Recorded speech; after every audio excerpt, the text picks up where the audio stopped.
G'day, what does the FIA do? How do they make money and what do they do with it? Let's dig deeper.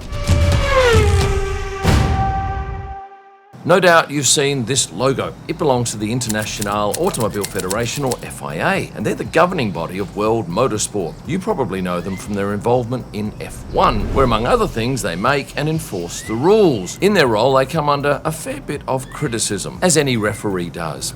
I'll come back to that shortly. They're a non-profit organisation founded in 1904, headquarters in the heart of Paris, and while it runs a variety of motoring competitions, I'm just going to focus on F1. The FIA owns the rights to Formula One. They also manage the rules and regulations and are also the authority that decides if a team is compliant with those regulations. Their most valuable asset is the ownership of the commercial rights to Formula One, but in the 90s, Formula One management, which is now owned by Liberty Media, leased the F1 commercial rights from the FIA for a period of 110 years. That's right, 110 years. In short, Formula One can't happen without the FIA, as they're the legal owners of the championship, and it's headed up at the moment by the president, Mohammed bin Sulayem. He took over from Jean Todt back in 2021. Elections for FIA president take place in December this year, although it looks like Mohammed bin Sulayem will run unopposed. Tim Mayer had hoped to run for the office but withdrew from the race earlier this month, and Swiss racing driver Laura Villers has expressed her intention to stand, but due to a quirk in the election rules,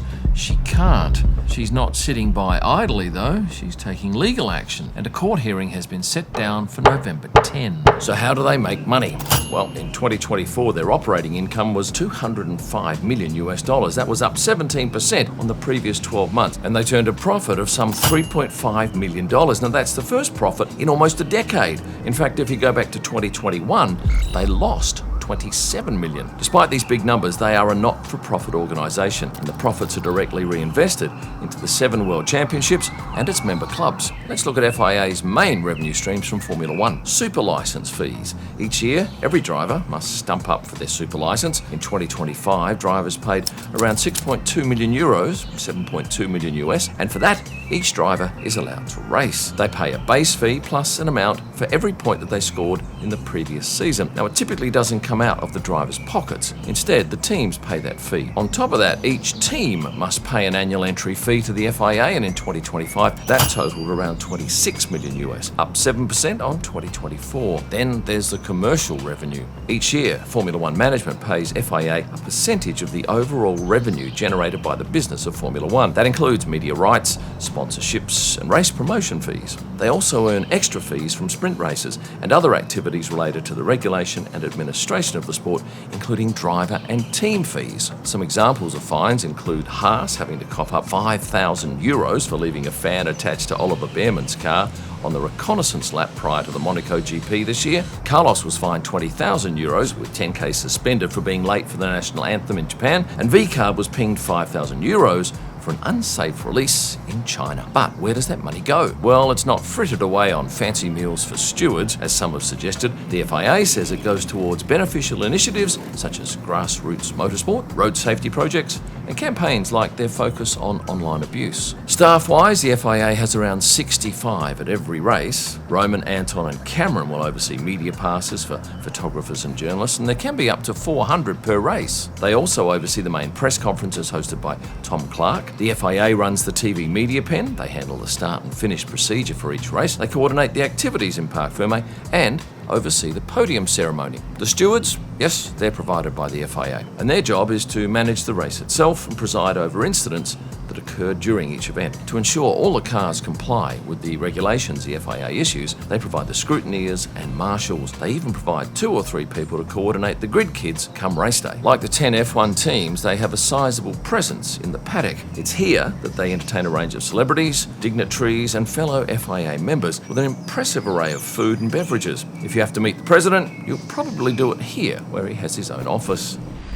The FIA has members in some 140 countries, and one of the primary responsibilities of the FIA in F1 is the creation and enforcement of the sporting and technical regulations. These rules govern everything from race formats and scoring systems to the intricate specifications of car design. Safety has become one of the FIA's most critical areas of influence in F1. Historically, motorsport was extremely dangerous, with fatalities being tragically commonplace. It's now infinitely safer due to a number of FIA safety innovations like The Halo device, introduced in 2018. These are made of titanium, and since their introduction, they have been crucial in keeping drivers safe from flying debris and other cars. The FIA puts all F1 cars through crash tests before allowing them to complete, and great emphasis is placed on the continual improvement in cockpit safety, headrests, seatbelts and helmet standards. They oversee circuit homologation, ensuring tracks meet a variety of strict safety standards regarding barriers, runoff areas, medical facilities and marshalling systems. The safety in medical cars?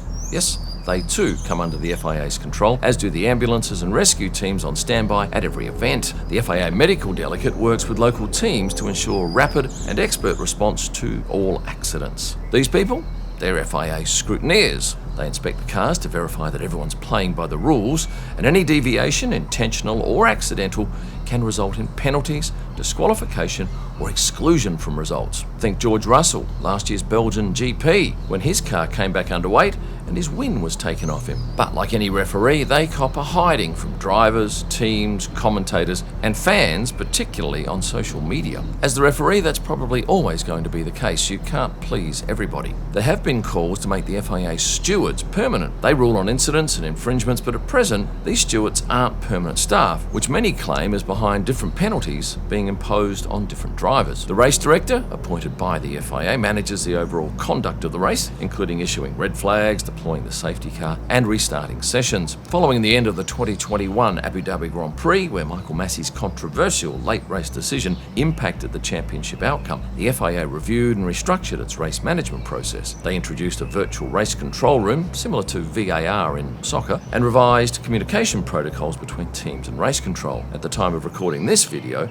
the FIA was delving deeper into the Mexico City race incident that saw Liam Lawson coming close to hitting a marshal on lap 3. After the race, all of us media received a statement from the FIA which, in short, laid out that race control was informed that debris was present on the track at the apex of the corner. Marshals were then alerted and placed on standby to enter the track to recover that debris once all the cars had passed turn 1. As soon as it became apparent that Liam Lawson had pitted, the instruction to dispatch the marshals was rescinded and a double yellow flag was shown in the area. Now, at the time of me recording this video, that investigation was still ongoing. But looking closely at my pics, I can't see here that a marshal has a radio on, so perhaps they didn't receive the instruction to vacate the track. I'll publish results of that investigation on my Instagram page once I receive it. High-profile controversies such as Ferrari's secret engine settlement in 2019 or the handling of that 2021 championship decider have certainly tested the public confidence in the FIA's neutrality. In response, the FIA has taken steps to improve transparency and governance, including introducing more defined appeals processes and engaging in better dialogue with teams and fans. If you're an F1 fan, you've probably got your own opinions about the FIA, and I do invite you to expand upon those in the comments below. But one thing's for sure, they play a vital role in Formula One racing, the most technologically advanced form of motorsport. Before you go and order one of my driver signed prints or F1 book or any of the other items that you'll find here